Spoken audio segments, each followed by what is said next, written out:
நடிகர் விஜய் வந்து இப்போ தேர்தல் சுற்றுப்பயணத்தை தொடங்குறதுக்கு அந்த வண்டி வாகனம் எல்லாமே தொடங்கிருக்காங்க. அது நீங்க எப்படி பாக்குறீங்க? அவரால் அரசியல் மாற்றம் ஏதாவது ஏற்படுமா?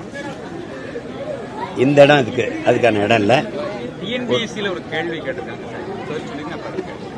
இல்லை அது விடுங்க, அது கேள்வி அது தவிர்ப்போம். வேற ஏதாவது நீங்கள் டிஎன்பிஎஸ்சியில் ஒரு கேள்வி கேட்டிருக்காங்க.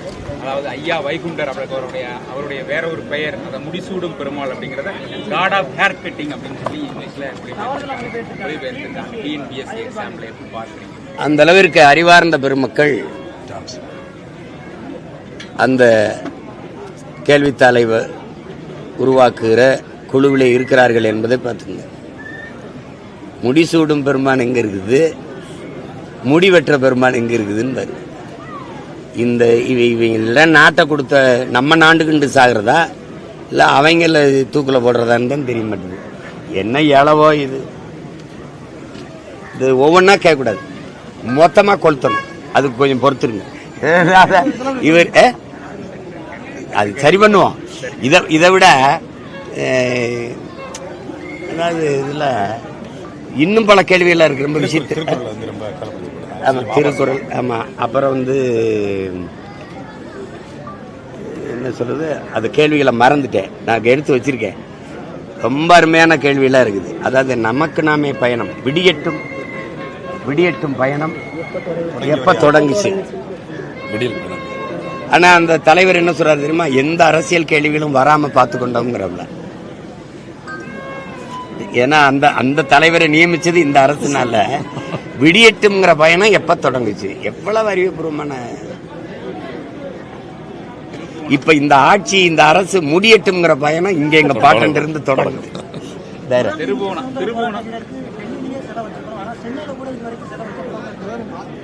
அது ஏன்ட்ட கேட்கிறீங்க? உங்களுக்கு ஒரு கோபம் வருதா? நான் கேட்கிறேன், உங்களுக்கு கோபம் வருதுல்ல? எனக்கு கோபம் இருக்கு. என் பாட்டனுக்கு இல்லை, என் பாட்டிக்கு இல்லை. என் பாட்டனுக்காவது அவன் நினைவிடத்துல ஒரு ஆள் உயரத்துக்காவது சிலை இருக்கு. எங்க பாட்டி வேலுநாச்சியார் சிலை வந்து பார்த்தீங்கன்னா மரப்பாச்சி பொம்மை கூட கொஞ்சம் பெருசா இருக்கு. அப்ப நம்மளை தொடர்ச்சியா அனுமதிப்பான். 4ஆம் தமிழ்ச்சங்கம் வச்சு தமிழ் வளர்த்த எங்க பாட்டன் வள்ளல் பாண்டித்துரத்தேவர் சிலை பார்த்திருக்கீங்களா? நெஞ்சு வெடிக்கிற அளவுக்கு வெறி வரும். அது என்னன்னா, அந்த நேரம் பேசுறோம், நம்ம ஒரு நினைவுல பேசுறோம், அப்படி கோவப்படுறோம், அப்புறம் தேர்தல் நேரத்தில் அது நீர்த்து போகுது.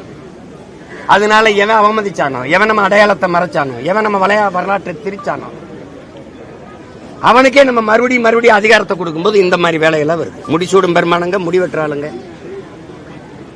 இதை படிக்கிறவன் என்ன நினைப்பான்? இதுவது மருதுபாண்டி வேலுநாச்சியார் சிவகங்கை விட்டு காலாறுகளை விட்டு அரையங்களை நேரில்ல. நான் தான் ஊரா போய் மருதுபாண்டிக்கு வணக்கம் சிவங்களை நடத்தணுமான்னு சேலத்தில் போய் நடத்தினது நான் தான். எங்க இருக்கு சிலை?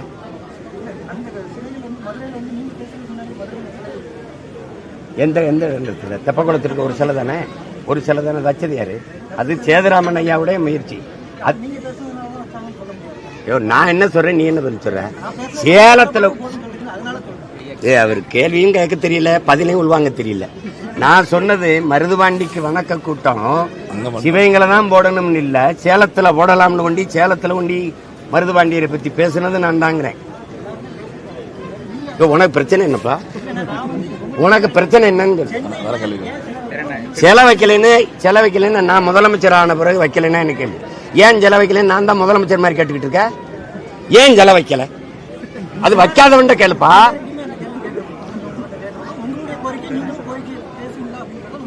கோரிக்கை இப்ப கூட தான் பேசிட்டு இருந்தா, முழக்கத்துல கூட இப்ப கூட பேசுறோம்.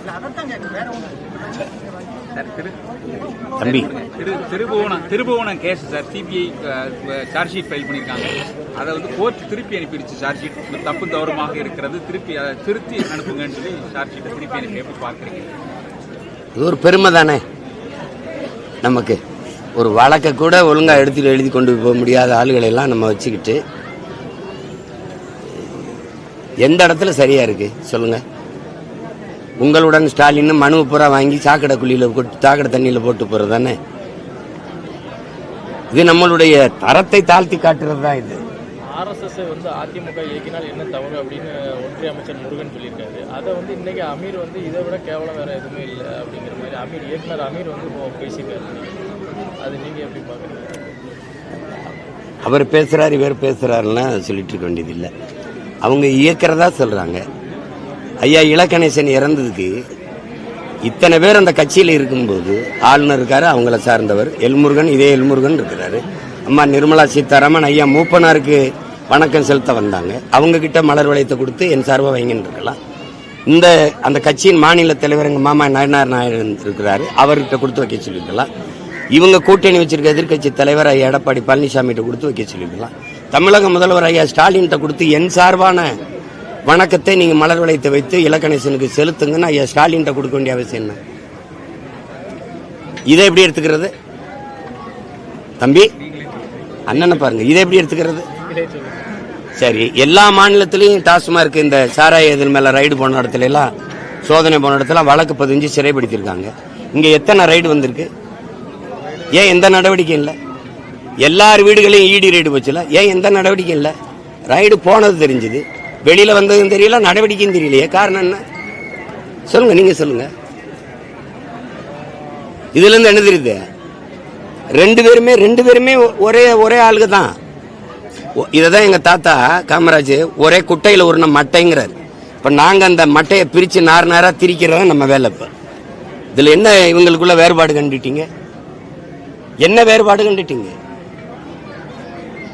ஆபரேஷன் சிந்தூர் அதுக்கு முதலா பேரணி நடத்தி அந்த போரை வாழ்த்தின ஆலியார். இந்தியாவில் பாரதிய ஜனதா எத்தனை மாநிலத்தை ஆளுது? அந்த மாநில முதல்வர் கூட செய்யாத வேலையை தமிழ்நாட்டில் முதலா அந்த பாகிஸ்தானுக்கு எதிரான ஆபரேஷன் சிந்தூர் அந்த போரை ஆதரிச்சு பேரணி நடத்தின ஆலியார் தமிழ்நாட்டு முதலமைச்சர் தான். அதுக்கு பிறகுதான் டெல்லி முதலமைச்சரே நடத்தினாங்க. இப்ப இதை எப்படி எடுத்துக்கிறது? காரணம் ரைடு தான், உங்களுக்கு புரியுது நினைக்கிறேன். காரணம் அவங்க இங்க பாருங்க, அவங்க நேரடியா கூட்டணியில் இருக்கிறாங்க, இவங்க தெரியாம கூட்டணியில் இருக்காங்க. ரெண்டு பேரும் ஒன்னாதான் இருக்காங்க. படம் தயாரிச்சு பேட்கால்ங்கிற படம் தயாரிச்சு இதுதான் என்னுடைய கடைசி படம் சொல்லியிருக்காரு. பல்வேறு பிரச்சனைகளை சந்திச்சிட்டேன். ஏற்கனவே ஒரு தயாரிப்புல தானே, தயாரிப்பு தான் கடைசி படம். பல்வேறு ஏகப்பட்ட பிரச்சனைகளை சந்திச்சுட்டேன். இந்த படம் தயாரிப்பு அப்படிங்கிறது மிகப்பெரிய சவாலான விஷயம். இனிமேல் அதுல இறங்குறது இல்லை. நீங்க ஒரு பார்க்கிறீங்க? இல்ல அந்த பிரச்சனையை தம்பி என்னோட விவாதிச்சாரு, நாங்க பேசிக்கிட்டோம். ஒரு கலைஞனுக்கு இவ்வளவு நெருக்கடியை தந்திருக்க வேண்டாம் நான் நினைக்கிறேன். ரெண்டாவது தயாரிச்ச படங்கள் எல்லாம் நல்ல படங்களா தயாரிச்சு கொண்டு வந்துட்டு இருந்தாரு. இப்ப அது அவருக்கு அவ்வளவு பெரிய மனச்சோர்வை கொடுத்துருக்குன்னா அதுக்காக நான் வருந்துறேன். இப்ப அதுல நானும் தானே பொறுப்பேற்கணும். இப்போ ஒருத்தர் கொலை செஞ்சிடறாரு, ஒருத்தர் தவறு பண்ணிடுறாருன்னா இப்ப அந்த இதுக்கு இந்த சமூக குற்றம் தான். ஏன்னா சிந்தனை என்பதும் செயல்பாடு என்பதும் சமூகத்தின் விளைச்சல்ங்கிறான். இப்ப சமூகம் பிள்ளையா இருக்கு, அதனால அது வருது. பள்ளிக்கூடத்துக்கு போற பிள்ளையெல்லாம் தண்ணி அடிச்சுட்டு கஞ்சா குடிச்சிட்டு தடுமாறி விழுகுதுன்னா சமூகம் சீரழிஞ்சிருச்சுன்னு தான் சொல்லணுமே ஒழிய அந்த மாணவனுடைய தவறுன்னு சொல்ல முடியாதுல்ல. அது மாதிரி தம்பிக்கு அவ்வளவு அழுத்தம் கொடுத்து அதை கைவிடுற அளவுக்கு போகுது அப்படின்னா அது நானும் பொறுப்பேற்கணும், நீங்களும் பொறுப்பேற்கணும். கடைசியா இந்தியா டுடே நடத்திய கருத்து கணிப்புல ஆளுங்கட்சியினுடைய வாக்கு சதவீதம் குறைஞ்சிருக்கு, எதிர்கட்சியினுடைய அவங்க கூட்டணி வாக்கு சதவீதம் கூடியிருக்கு.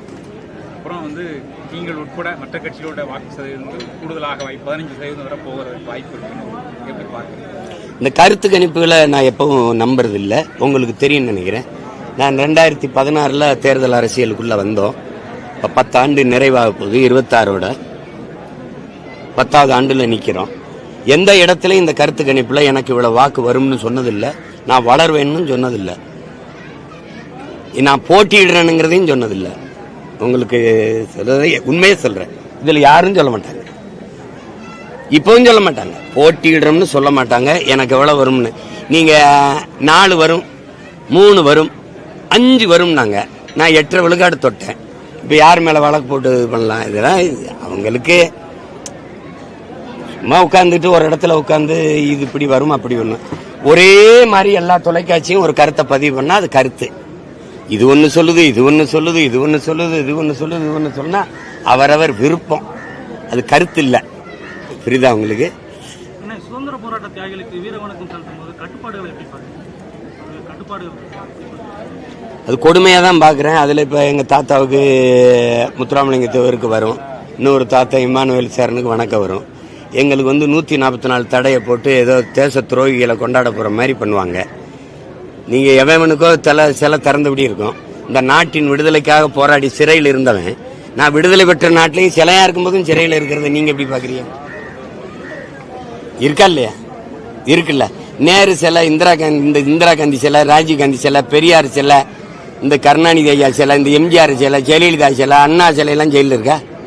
ஆனால் இந்த செக்கிழுத்த இந்த சிறைக்கு போராடி சிறைக்கு போனாம பாருங்க, 9 ஆண்டுகள் சிறையில் இருந்திருக்காங்க. எங்க தாத்தா முத்துராமலிங்க தவிர தாத்தா காமராஜெல்லாம் எந்த சிலையாவது வெளியில திறந்தவனி இருக்க? இது மாதிரி கொடுமை எப்படி இருக்கு? அது மாதிரி தான் இது.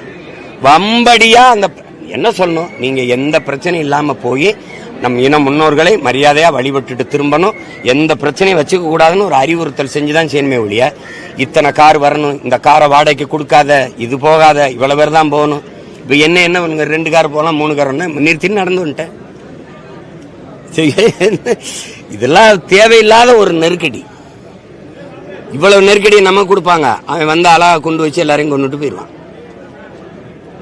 இந்த நாடு எப்படிப்பட்டதுன்னா, பரீட்சை எழுத போகும்போது என் பிள்ளைகளை மூக்கத்திய கழட்டு, சாடையை அவுத்து விடு, ஜாக்கெட்டை கலட்டு, உள்ளாடையை கலட்டு, அந்த துப்பட்டாவை எடு, எல்லாம் பண்ணுவான். பரீட்சை எழுத போற பிள்ளைய அவ்வளவு சோதிப்பான். பயணிக்கிற எண்ணெயை முன்னாடி காட்டு, பின்னாடி திரும்ப, இதை கலட்டு, பெல்ட்டை கழட்டு, எல்லாம் பண்ணுவான். அங்க பாடில் வர்றான்ல பயங்கரவாதி, அவனை ஒன்னும் சோதிக்க மாட்டான், வந்து சுட்டுட்டு அவன் போயிடுவான். எப்படி இருக்கு? எனக்கிட்ட ஆதார் கேட்கிற, அந்த உள்ள நுழைஞ்சு சுட்டான்ல பகல்காம்ல, அவன்கிட்ட எதுவும் கேட்கல. தம்பி ஏன் கேட்கல? எதுவும் கேட்கல.